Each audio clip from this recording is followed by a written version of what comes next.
पता चले। झनकार तो उतनी होगी जब डंक मारेगा। तो हाथ रखकर देख लो।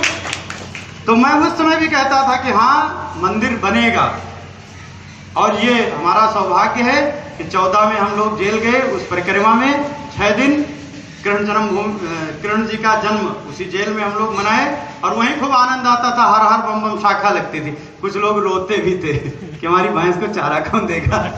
हम लोग तो बाराबंकी से बहराइच पहुंच गए थे, क्योंकि जरोड़ रोड में गिरफ्तार किए गए थे। एक दिन हम सो रहे थे, एक भीमसेन जी हमारे थे, वो नगर के सारे ही प्रमुख थे, आए और क्या सावधान टच। तो हम तुरंत कह रहे थे, हमको लगा कि शाखा लगी क्या जो है। बाद में तो वहां बड़े बड़े लोग थे वहां, अच्छा सोते भी दक्ष चलता है।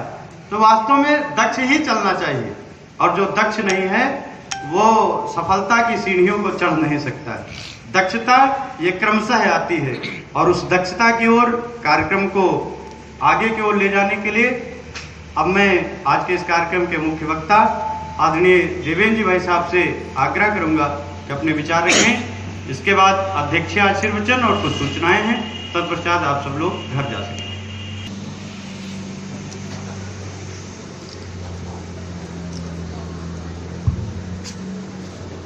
वंदनीय मां शारदे, ब्रह्म का साक्षात स्वरूप ओम, समस्त जगत का पालन पोषण करने वाली भारत माता को नमन करते हुए, और आज जिनकी जन्म जयंती के अवसर पर, जन्म शताब्दी के समापन के अवसर पर गोष्ठी के लिए एकत्रित हैं, ऐसे आदरणीय दत्तोपंत ठेंगड़ी जी के चरणों में नमन करते हुए और कुछ विचार, कुछ बातें आपके सामने रखने का यत्न करूंगा, प्रयास करूंगा।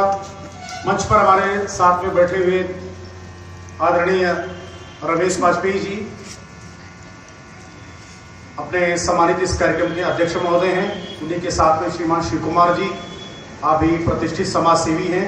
आपका इस विद्यालय के साथ लगातार जुड़ाव प्रारंभ से ही आपके माता जी से और आपके पिताजी यानी पूर्वजों से ही, और अब भी जुड़ाव है। मुझे लगता है लंबे समय तक उनका जुड़ाव रहेगा। उनकी जो प्रवृत्ति है, स्वभाव है उनका समाज सेवा का, वह लगातार हम सबको उसका लाभ मिल रहा है।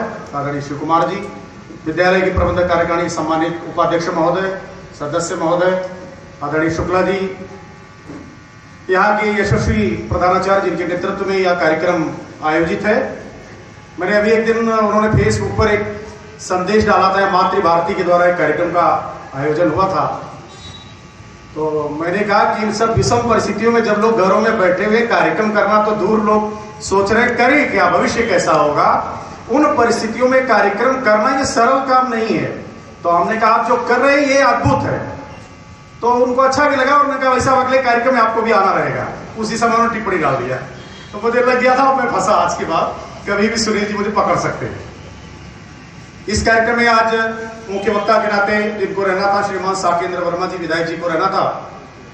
आदरणीय सुनील जी ने पहले उनसे बातचीत किया था, शायद उनकी व्यस्तता के कारण, और फिर मेरी 8 तारीख को भेंट हुई। तब सुनील जी ने आग्रह किया कि भाई साहब आपको हमारे कार्यक्रम में आना है, नजदीक है, दूर नहीं है, किसके आप आ सकते। मैंने कहा रहूंगा।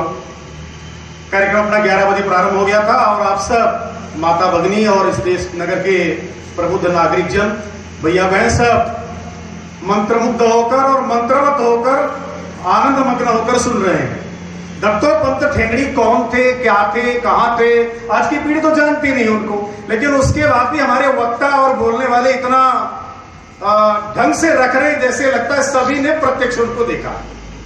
कई लोगों ने देखा नहीं होगा, लेकिन फिर भी वो उनका जो वर्णन करने का अपना तरीका है, बात कर रहे हैं, तो उसके कारण सब लोग इस गोष्ठी में बैठे जितने भी लोग हैं वह सब एक तरह से इस गोष्ठी से और जुड़ गए हैं। इसलिए मैं आप सबका इस अवसर पर आभार व्यक्त करता हूं, हार्दिक स्वागत करता हूं। आदरणीय दत्तोपंत ठेंगड़ी के बारे में वैसे तो प्रारंभ में ही हम लोगों को वर्ष के प्रारंभ यानी 10 नवंबर पिछले वर्ष 2019 से ही उनके कार्यक्रमों को प्रारंभ करना था। कुछ कार्यक्रम उस समय बीच में हुए भी, लेकिन अप्रैल से ही, मार्च से ही कह लीजिए, जो कोरोना का संक्रमण प्रारंभ हुआ और उसके कारण लॉकडाउन और अनेकों प्रकार की समस्याएं जो खड़ी हुई, उसके कारण कार्यक्रमों में बाधा आई। कई स्थानों पर ऑनलाइन कार्यक्रमों का भी आयोजन देश भर में हुआ है। आदरणीय दत्तोपंत ठेंगड़ी को एक भारतीय मजदूर संघ, दूसरा भारतीय किसान संघ और तीसरा स्वदेशी जागरण मंच, ये तीनों जन संगठन है। जन संगठन यानी भीड़ को जुटाना, समाज के अंदर से लोगों को लाना। ये सरल काम नहीं होता, बहुत कठिन होता है। संघ की वर्किंग सरल है, बहुत कठिन एक पद्धति से और एक सिस्टम में ढलकर चलना होता है। लेकिन आम समाज से ढूंढ कर लोगों को लाना, फिर उसमें संगठन कार्य करना, और उसमें भी ऐसे लोगों को जो स्थिर नहीं है, अस्थिर है, जिनके जीविकोपार्जन की कई प्रकार की कठिनाइयां, समस्या, पारिवारिक, उन सबको साथ लेकर, यानी किसानों को और मजदूरों को खड़े करना। वो केवल अपने लिए सोचते हैं, अपने जीवन के बारे में विचार